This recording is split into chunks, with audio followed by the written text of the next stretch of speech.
ये जो मुकालमा बच्चे पेश करेंगे इसमें अक्सर माएँ और बहनें गलतियाँ करती हैं कि जो हमारे घरों में बोसीदा कुरान पाक रखे रहते हैं जो पढ़ने के काबिल नहीं हैं, फटे पुराने पारे नूरानी कायदा कुरान पाक जो रखे रहते हैं, तो क्या करते हैं कि बच्चों को दे दिया, बोलते हैं कि जाइए इसे फला कुएँ में फेंक के चले आइए।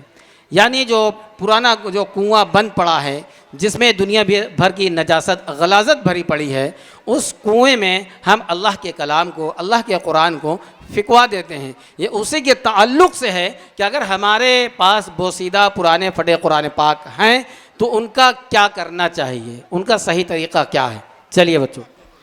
अस्सलामु अलैकुम वरहमतुल्लाहि वबरकातुहू।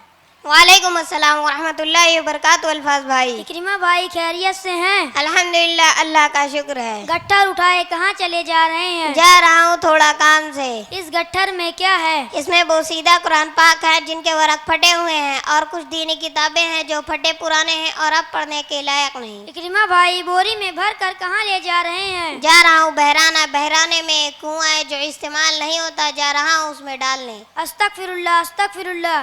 मुसलमान होकर भी इतनी बड़ी गलती। इकरिमा भाई, जिस कुएं में आप इसको डालने जा रहे हो उसमें पानी नहीं आता, लोग अपने घरों का कूड़ा करकट डालते हैं, छोटे छोटे बच्चे उसमें पेशाब भी कर देते हैं, उसी में आप कुरान पाक डालने जा रहे हैं। क्या आपको पता नहीं है औरतें अपने बच्चों का हगीज पैम्पर्स भी उस कुएं में फेंकती हैं? आपका दिल कैसे गवारा कर लिया कि इस नापाक कुएं में कुरान पाक डाला जाए? क्या आपने किसी से पूछा नहीं? नहीं अल्फाज भाई, मैंने सोचा फटे पुराने कुरान पाक हैं, कुएं में डाल दूंगा तो इनके बेइज्जती नहीं होगी। दुनियावी काम के लिए हम लोग दसियों आदमियों से पूछताछ कर लेते हैं, लेकिन जब दीन की बात आती है तो हम खुद मुंशी बन जाते हैं। बताइए, अगर अभी मैं ना मिला होता तो ये ले जाकर नापाक कुएं में डाल देते। फटे पुराने कुरान पाक हों या दीनी किताबें, उनको कुएं में नहीं फेंका जाता, बल्कि सही तरीका तो दफन करना है। किसी कब्रिस्तान में जाओ, वहाँ कब्र की शक्ल में एक गड्ढा खोदो और फिर कुरान पाक वगैरह किसी साफ कपड़े में लपेट कर दफन कर दो। ये है सही तरीका। अपने मदरसा अबू बकर सिद्दीक में ये चीज़ किया जाता है। अगर आपके घरों में बोसीदा कुरान पाक हो तो आप हमारे मदरसा में भेज दें, उसको दफन करने की जिम्मेदारी मदरसा अबू बकर सिद्दीक की होगी। इकरिमा भाई, आज के बाद ऐसी गलती मत करना। इस बोरी को मदरसा अबू बकर सिद्दीक में पहुंचा दो, मदरसे वाले इसको सही तरीके से दफन कर देंगे। अभी ले जाता हूँ अल्फाज भाई। अच्छा, मैं चलता हूँ। अस्सलामु अलैकुम वरहमतुल्लाहि वबरकातुहू। वालेकुम अस्सलाम वरहमतुल्लाहि वबरकातुहू। देखिए, बच्चों ने बतलाया कि फटे पुराने कुरान पाक जो हैं उनको कुएं में ना डाला जाए, बल्कि उसको एक कब्र की शक्ल में गड्ढा खोदा जाए और कब्रिस्तान में ले जाकर उसको दफन कर दिया जाए।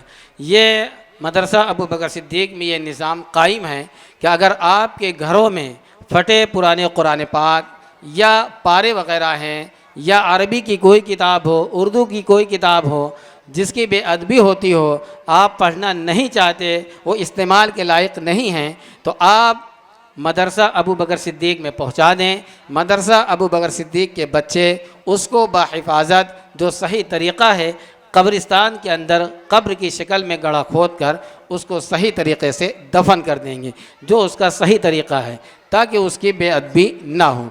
कोई भी हो, मदरसा अबू बकर सिद्दीक में पहुंचा देगा मदरसे में, वो मदरसे वालों की ज़िम्मेदारी होगी, वो उसको सही जगह दफनाएंगे।